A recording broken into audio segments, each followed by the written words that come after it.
Voici Londres. Voici une nouvelle de très grande importance. Voici notre quart d'heure français de l'après-midi. Bienvenue dans cette nouvelle vidéo du vrai du faux. Dans la vidéo précédente, nous avons vu qu'en Allemagne, il y a de nouvelles mesures économiques suite à une inflation et d'après le journal de Goebbels, il y a des embrouilles entre dirigeants nazis et nous allons reprendre là. Pour cette année 1935, le journaliste critique d'art et historien d'art Louis Chéronnet dira lors d'un voyage en Allemagne « Je commence à être à mon tour envahi par une sentimentalité confortable. Je réponds à tous les sourires. Je chante et je suis gai, comme on ne l'est plus en France. » Robert Brasilac, journaliste et homme de lettres, dira également « On s'amuse en Allemagne, beaucoup plus que ne le croient les antifascistes de mon pays. » Alors pour information, ce monsieur sera fusillé en 1945 pour avoir collaboré avec l'occupant.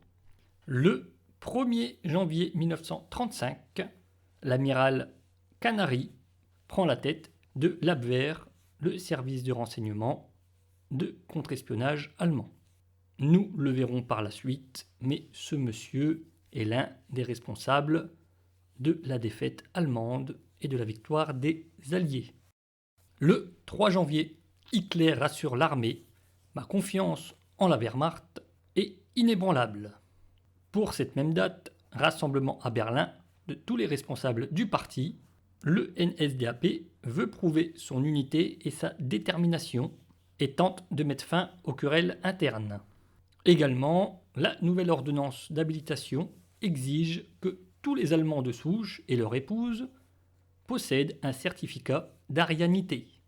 Nous reviendrons un peu plus dans les détails dans le hors-série sur l'ASS. Nous allons parler de ce certificat et vous allez voir que l'administration allemande n'a pas les bureaux pour pouvoir s'occuper de tous les certificats d'arianité.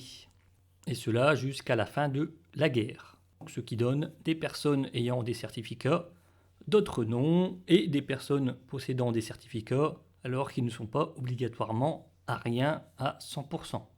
Sans parler également des personnes qui ne vont pas faire ce certificat parce qu'ils ne se sentent pas concernés, pour eux c'est une futilité.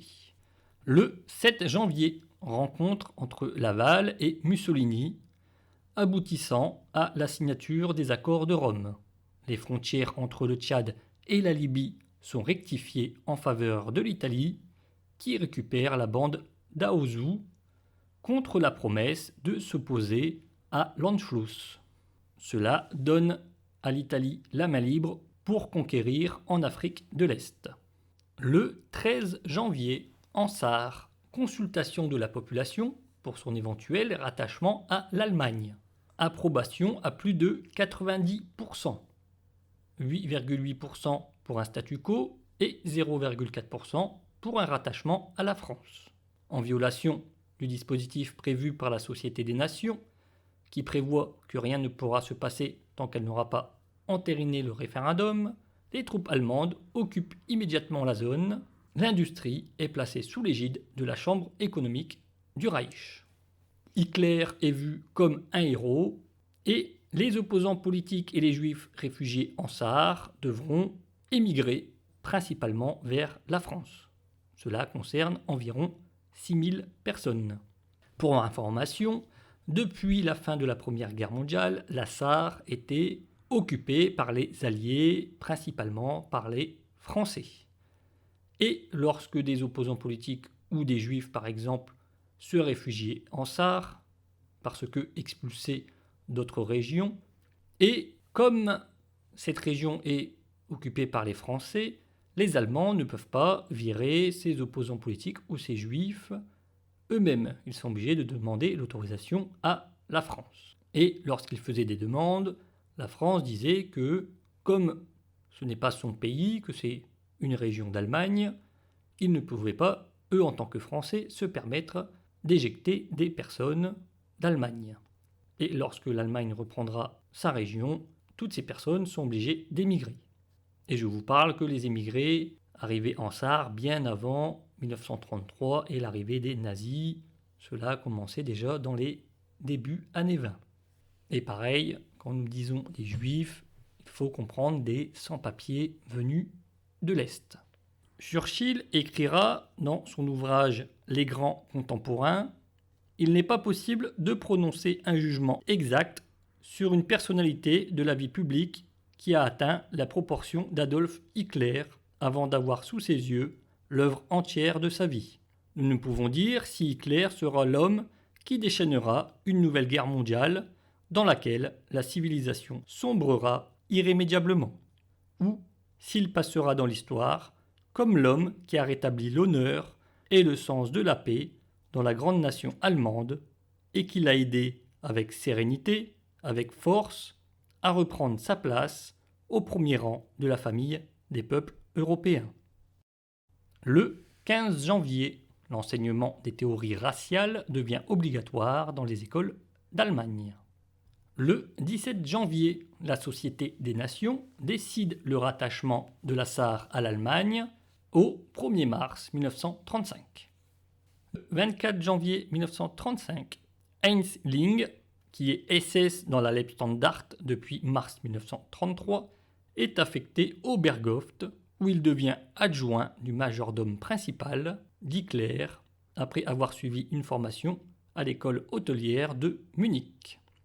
Personnage qui écrira un livre, il donne beaucoup d'informations sur le comportement d'Hitler dans le privé. C'est lui qui brûlera le corps d'Hitler après son suicide, et le NKVD, le service de renseignement soviétique, prendra une grande partie de ces informations lors des interrogatoires pour leur rapport à Staline.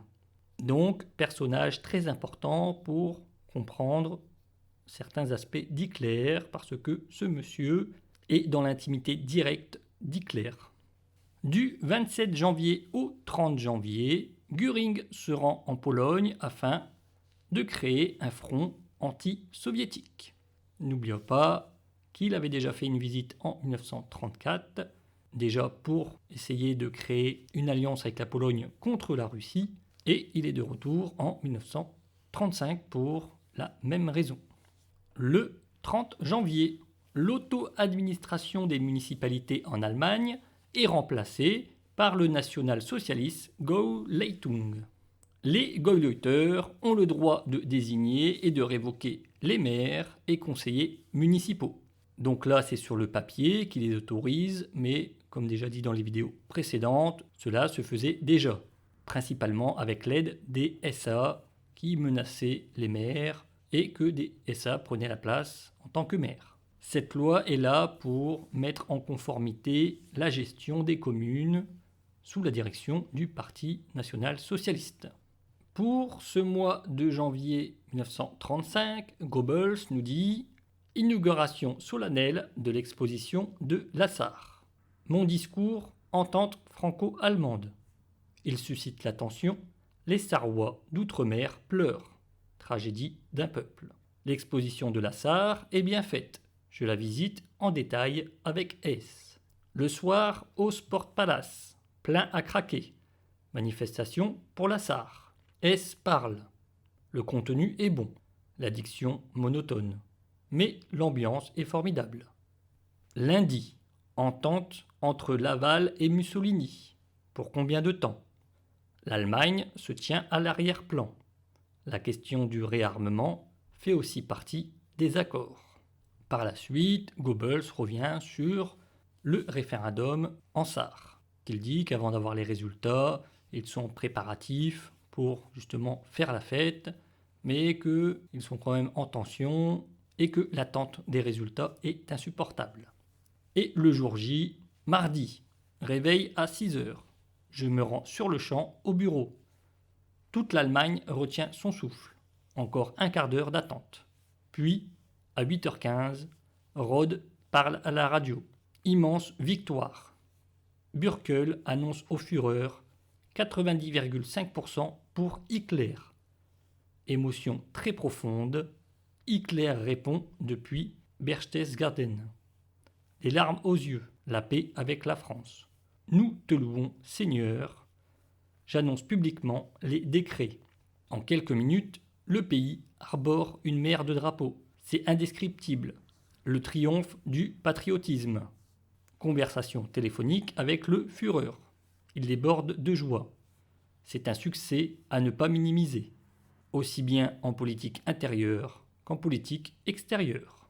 Par la suite, Goebbels dira que les gens dans la rue sont déchaînés, qu'il y a des applaudissements et des acclamations et qu'il y a des drapeaux partout dans les rues. Qu'à Königsplatz, il y a 600 000 personnes rassemblées, que le Reichstag est enveloppé de faisceaux lumineux rouges et verts et que l'ambiance est extraordinaire. Par la suite, direction Munich avec le Führer en wagon spécial. Il raconte la visite que lui a rendue Lord Allen of Hurtwood et lui a dit très vivement son avis sur les problèmes du désarmement et de l'égalité des droits.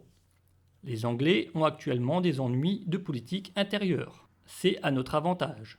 Le Führer espère les amener, dans 4 ans, à une alliance. La prépondérance terrestre pour nous, maritime pour eux, l'égalité dans les airs. Cette proposition a fait impression. Alors, nous pouvons attendre et réarmer. Et lors de la même conversation avec Hitler, échanger des souvenirs. Himmler s'est fait rouler par un certain Kurt Schilling, un faiseur d'or et de pétrole. Il voulait aussi m'embobiner, mais je l'ai percé à jour immédiatement. Göring est parti chasser en Pologne, une mission politique de la plus haute importance. Samedi avec le Führer chez les Hoffmann pour le petit déjeuner. Question de cinéma. Le Führer s'intéresse beaucoup à tout cela. Il faut sauver le vieux camarade Hammer de la banqueroute. Chez Trost, les plans de la Maison Brune et de la Königsplatz. C'est monumental. Le Führer est dans son élément. Du 1er au 3 février 1935, le Premier ministre français Pierre-Étienne Flandin et le Premier ministre anglais James Ramsay MacDonald tiennent une conférence franco-britannique sur les questions du désarmement en Europe. Conférence nommée Protocole de Londres. Le 4 février, Hitler reçoit à Berlin l'ambassadeur français François Poncet et l'ambassadeur anglais Phipps. Ils sont venus lui présenter le protocole de Londres. Il s'agit de reprendre les négociations sur le désarmement et notamment de conclure une convention aérienne. En somme, la France et l'Angleterre reconnaissent le réarmement allemand tout en le limitant, de façon à relancer la politique de sécurité collective, mise à mal par la diplomatie bilatérale du Reich. Hitler réserve un bon accueil à ces propositions, tout en étant évasive sur d'autres sujets. Le 4 février également, à Prague, Otto Stresser est officiellement accusé d'avoir installé un émetteur radio clandestin anti-nazi en Tchécoslovaquie. Une plainte sera déposée contre lui. Le 13 février, le ministre de l'Éducation met en place un office nommé AMTK ayant pour objectif une bonne formation physique des futurs soldats de l'armée allemande. Pour lui, cela a un but défensif.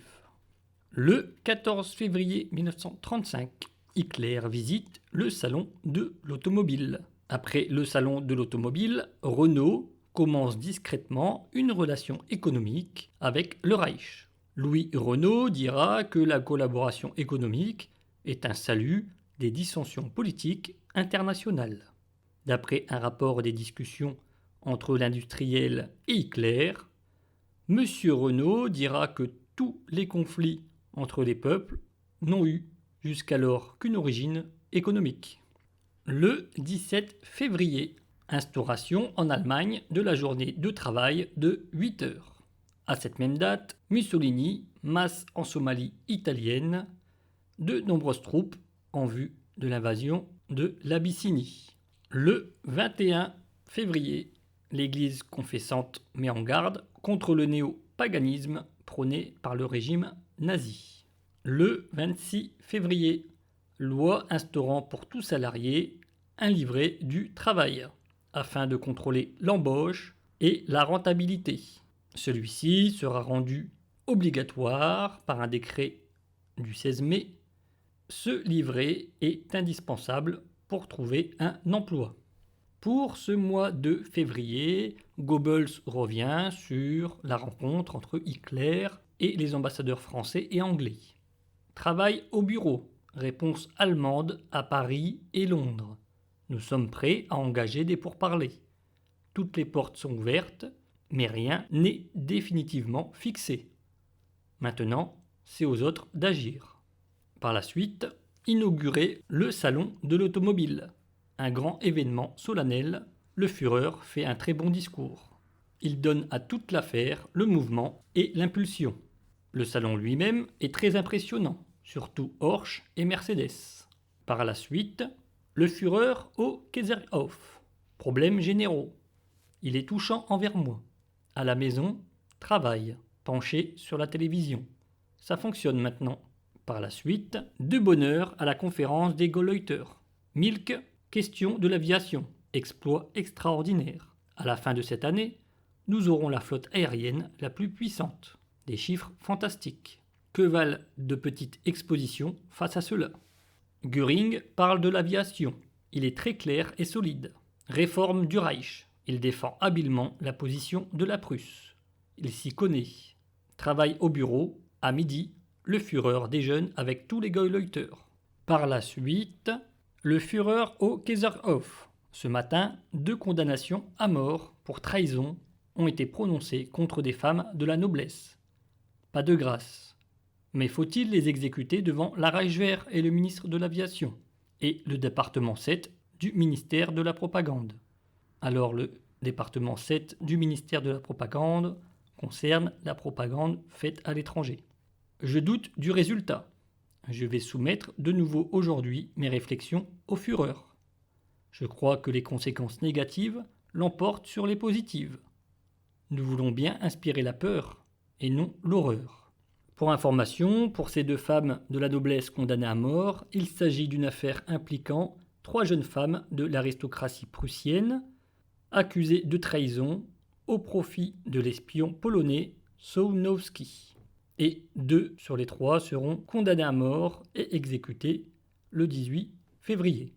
Par la suite, Goebbels nous dit « Le Führer veut m'avoir avec lui à Munich, mais je ne peux pas. » Inaugurer au Sport Palace la compétition nationale des métiers de la jeunesse hitlérienne. Une belle réalisation allemande. Chirac parle bien. Lee est un vieil imbécile. Je suis dans une excellente forme. La jeunesse est déchaînée. Je m'épanouis. Une soirée revigorante. Je suis aux anges. Parler devant la jeunesse, c'est un vrai plaisir. Pour information, ce dont Goebbels nous parle, c'est une compétition annuelle organisée conjointement par la jeunesse hitlérienne et le Front du Travail afin de comparer la qualité des différentes formations professionnelles au sein du Reich. Donc voilà, cette vidéo est terminée. J'espère que vous avez appris des choses et je vous souhaite une bonne journée.